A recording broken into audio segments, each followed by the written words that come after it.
especially when you're looking for a job, this is things you probably want to watch out. Those, whether the corporate environment match your personality, match with your need. All right, this is also things that you want to make sure, because other than the salary, other than the benefits come out of this. So let me go ahead and install this real quick.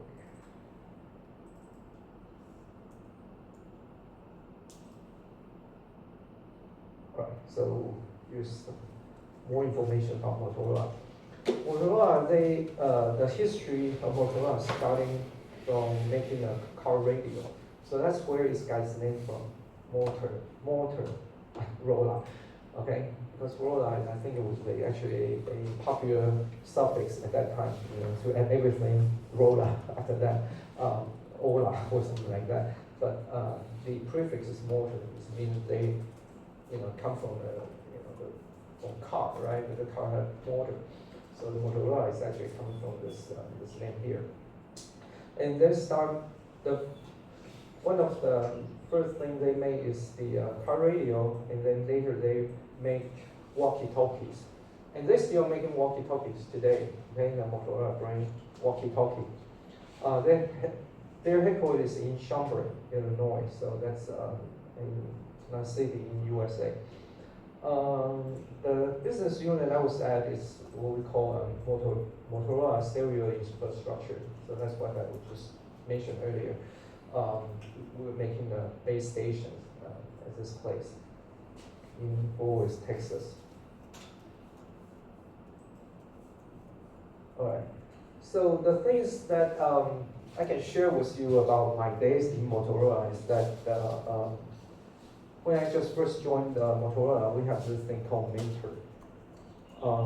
So this likely that when you get your first job, the company would assign you with a mentor who would kind of give you a head start about what you need to do for your work, and also kind of show you the rope, so to speak, right? Kind of give you an idea of what you need to know about the company, about your job. Okay, so that's one thing that I remember quite vividly from my days in Motorola, is that I do have a mentor, and then kind of guide me about how to do things. All right, and the second thing that the second thing I noticed from Motorola is like their emphasis on teamwork. In a company, another thing we do is in a team setting. All right, so you need to work with other people to get things done. Okay, so that's quite important, especially like in your resume, you want to express you are a team player. Right? It's quite important to let your reviewer, to let people who read your resume to notice that you are a team player. Because at that time, especially for a large company, we work in a team setting, right? So that's so another thing we do is in a team.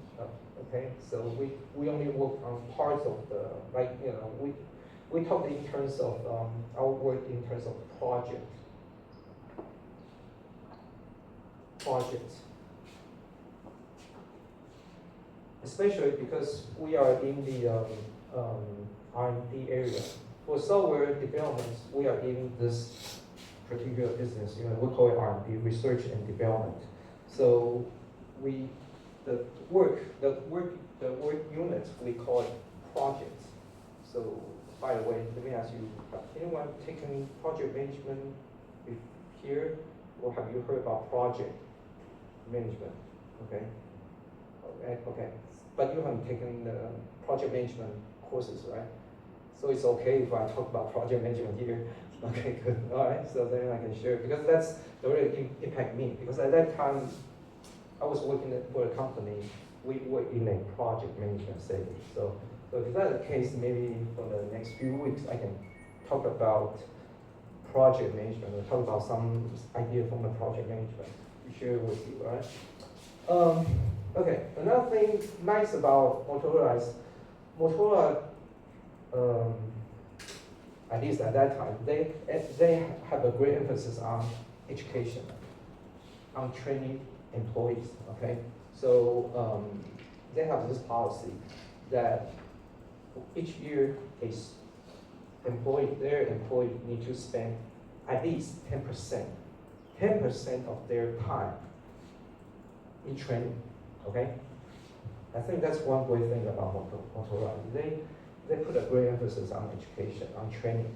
So they have this policy, okay? 10% of your time you need to spend on training, okay? And at that time, they also have this thing called Motorola University. So basically, it's an internal training program in Motorola where they train their employees, okay? Maybe train their skills for their work, or they will give some, some program, like, for example, like, quality training or problem-solving skills and that kind of thing, right? So they do have that, but I don't think they have it anymore. And then they have a great emphasis on quality. So quality, and they have this thing called Six Sigma. Six Sigma is a term that we use a lot in quality. Okay, since I'm also teaching quality. Six Sigma is so anyone heard about this term before? Six Sigma. Okay, Six Sigma. All right. By the way, have anyone taken statistics? You all have statistics before. So what's one? No statistics. You don't have any statistics. We have statistic analysis. Analysis, yeah. Okay, good. Then you probably understand what this is, right? So what's sigma? What is sigma stand for? What is sigma in terms of statistics? It's called what? Maybe it's a review, right? So I think, sorry, does this bother you if I ask you a question? Sigma is what? In terms of statistics, is standard deviation, right? It's a standard deviation, right? So what's Six Sigma? If you remember from your statistics days, right? Do you still remember the normal distribution? Normal distribution. You know what I'm talking about, right? Normal distribution.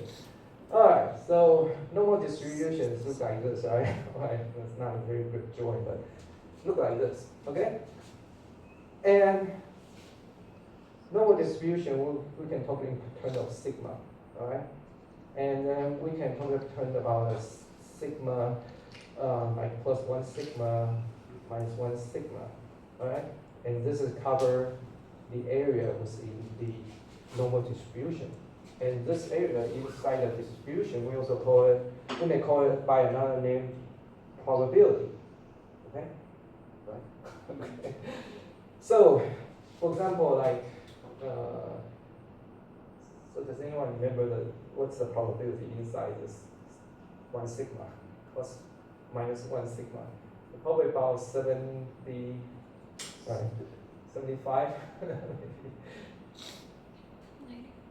I'm sorry. 95%. For 1 sigma, probably not. Yeah, that's probably lower than that, right? And remember, it's about 75, maybe 75%, right? Something like that. All right, and so you can check for me, right? Is it 75 or 60 something? 68. Okay, yeah. 68. Yeah, exactly. Okay, I need to make the change. Right, 68%. Yeah. 68%. So that means 1 sigma, it can cover this area 68% under this normal distribution curve. And 2 sigma is what? 95. 95. Okay, good. So it's like 95, right? And then 3 sigma is 99 point something something. 6 sigma is what? 99.999 at least, okay, percent. So what's a 6 sigma? Okay, in terms of the manufacturing, that means 3.4 part per million defect. Okay? Part per million. This is a unit, part per million. So it means that if I made 1 million phones, right? Only 3.4 phones can be defects. Understand that? This concept. So what's 6 sigma? This is what they are. You can consider it as a goal. Okay? They want to achieve this goal. The phone I made, just like I mentioned, 3.4 part per million. The phone I made we only allow 3.4 phones to be defect. All right. So that means the rest of the phone need to be conform to the standard. Okay, to the specification. All right. So that's the goal that Motorola want to achieve. All right. So of course they will do, the Sigma.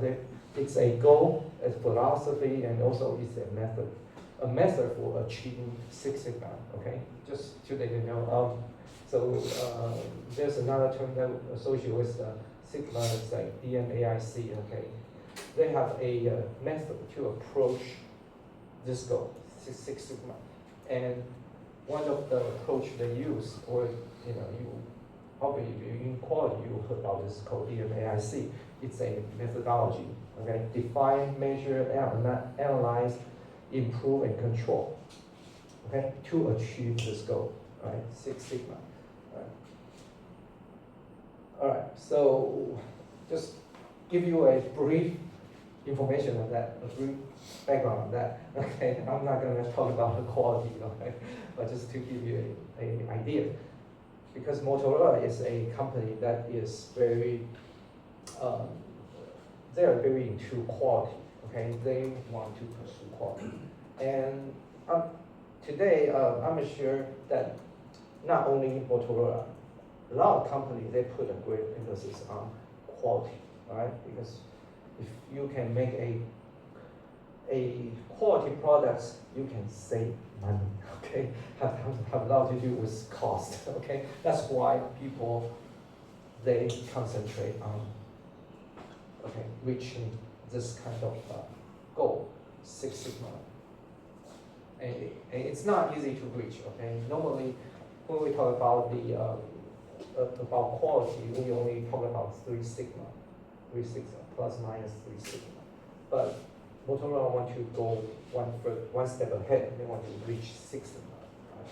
So just to give you information about Motorola, because they at least at that time they really care about the quality.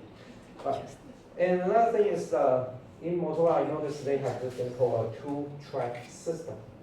Two-track system. So what do you mean two-track system? You probably would, later in your life, you would also hear about this. What we mean two-track? When you are in a company, if okay, and this is also something that, just to give you an idea. Later, if you join a company, right, you want to grow, okay? You want to find a company that allows you to grow. And when you grow, especially in a high-tech company, they have this thing called two-track system. So what we mean two-track? Because earlier I mentioned I was working in the R&D area, especially when I was doing the software development. We can go, one track is engineering track. So we can be an engineer, okay, a new engineer, okay, entry-level engineer. Then later we can move on to be a senior engineer. Later we can move on to become a principal engineer, and maybe even higher is what we call consulting engineer. All right, so this one track we can go, okay, is to go with the what we call engineering track. Another track we can go with this is what we call a management track. Right, I'm sure a lot of you here is because you want to later want to become a manager, right, or a management type of a position, right? So this is the management track. Okay, so we can go with the management track, so become a middle level manager, and then move on to become maybe a CEO one day, right? So that's the thing they have over there.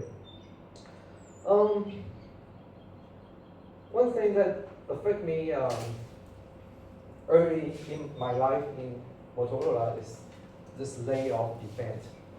Layoff. Okay. The first month when I joined Motorola, the person next to me got laid off.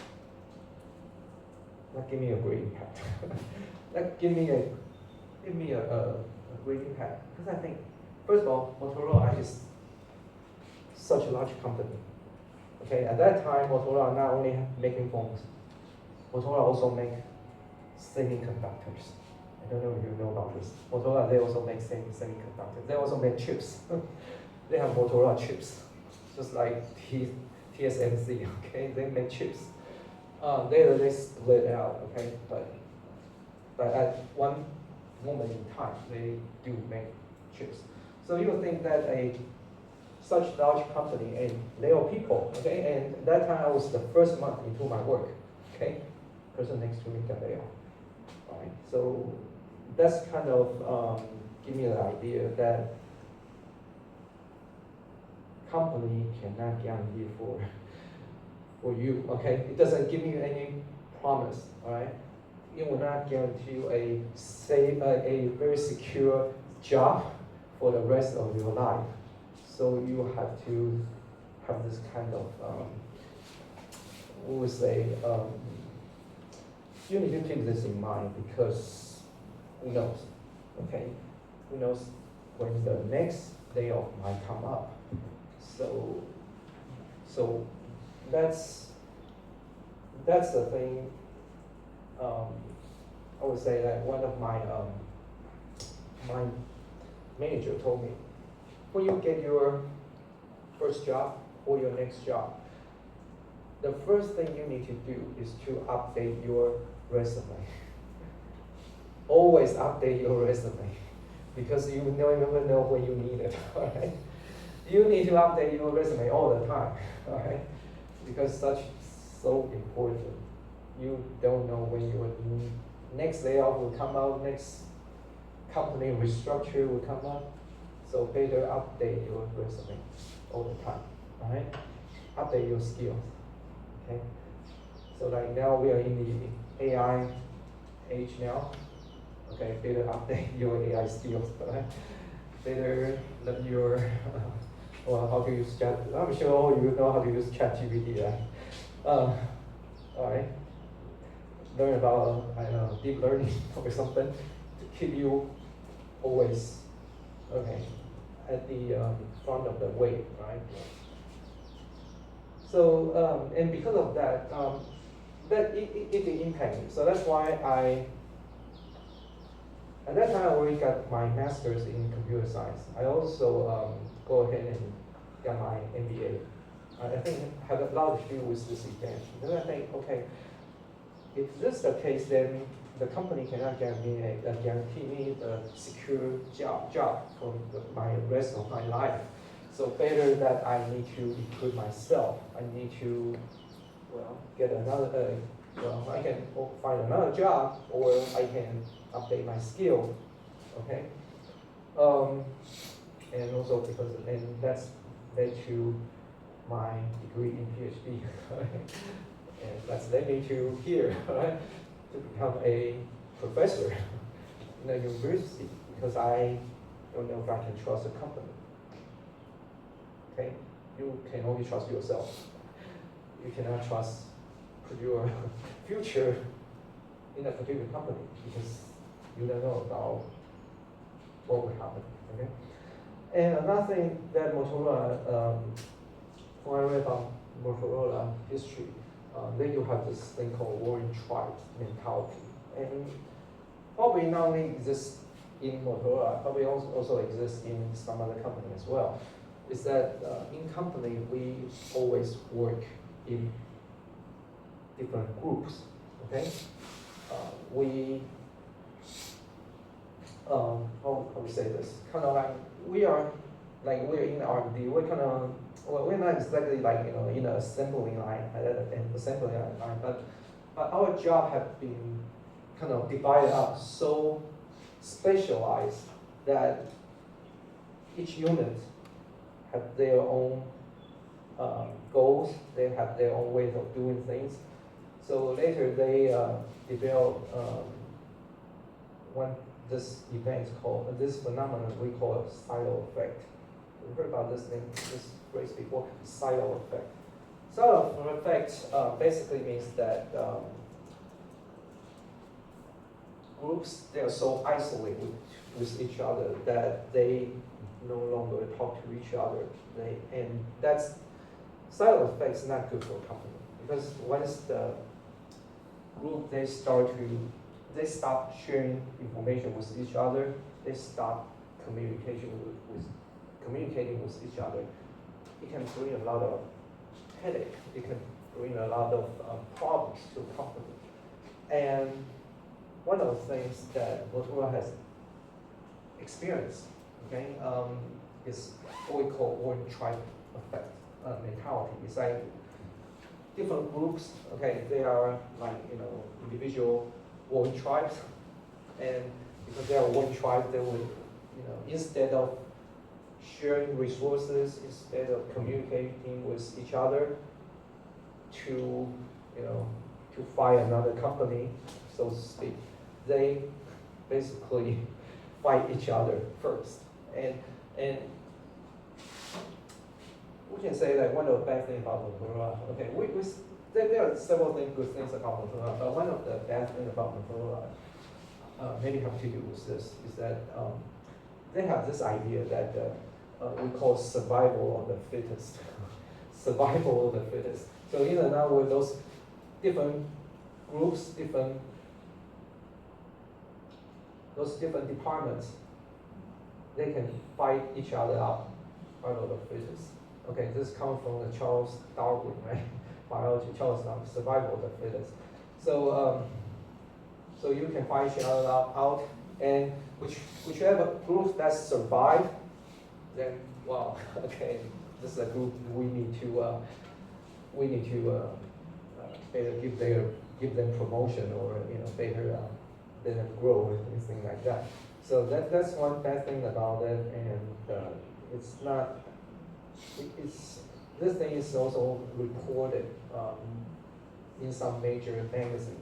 Okay, when they try to analyze why Motorola had declined. Okay, because like I mentioned earlier, that back in '90s, they are like making phones. They are just like Apple today, but later they are not like the same Motorola anymore. They have shrunk. They have become smaller, right? And they have to do with this thing called one tribe effect.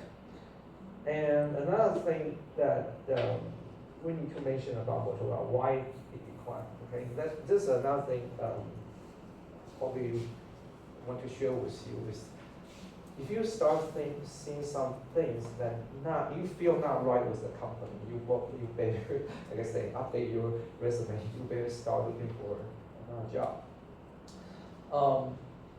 But at that time, Motorola, I have mentioned that back in 1990s, Motorola is the number one in terms of the market share in mobile phones. But they make a critical mistake. When the technology moving from 1G to 2G. 1G to 2Gs. Okay? So what happened? First of all, we need to talk about this technology first. Any one of you know what 1G is? What's the 1G mobile phone looks like? All right? If you're not sure, then I'll show you what a 1G mobile phone looks like.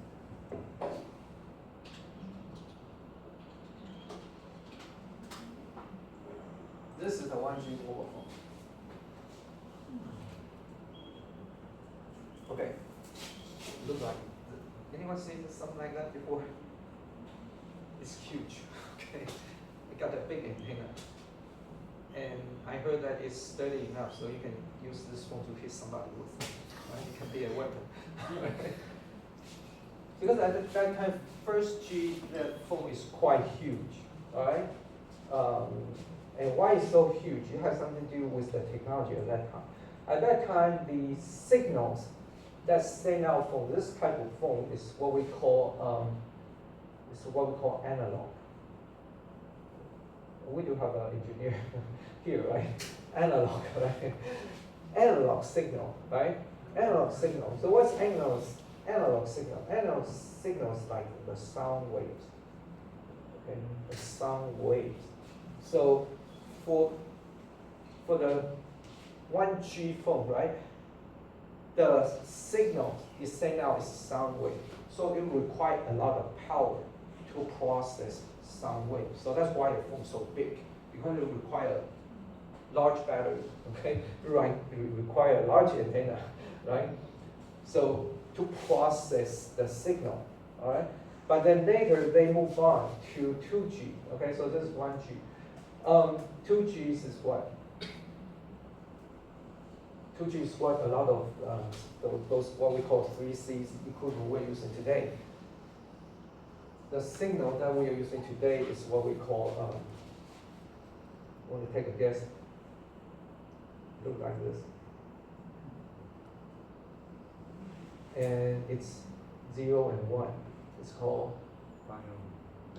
binary, or another name for this is called digital. Digital, right?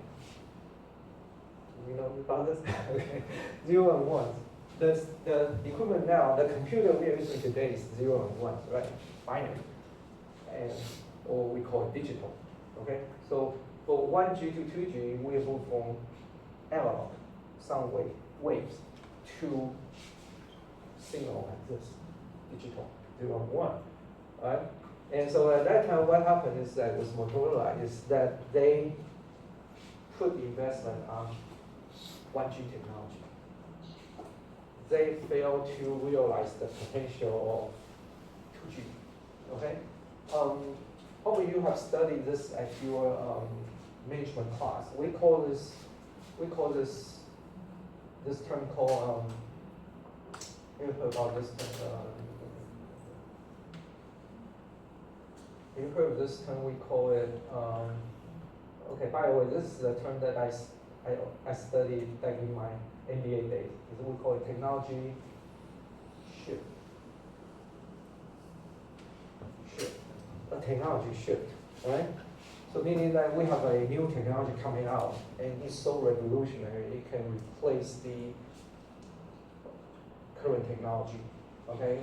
And a lot of history have showed this. A lot of history example have demonstrated this. For example, like photograph, okay? Now, I don't think you use the traditional camera, right, to take pictures, right? And then you take it to some place to get it developed, right? Now you take the pictures, right? A lot of time we take pictures with our phones, right? Right. So that's a what we call technology. Maybe you need some time to take a break, right? Okay, we'll take a 10-minute break, and then maybe when we come back, we would talk this a bit more.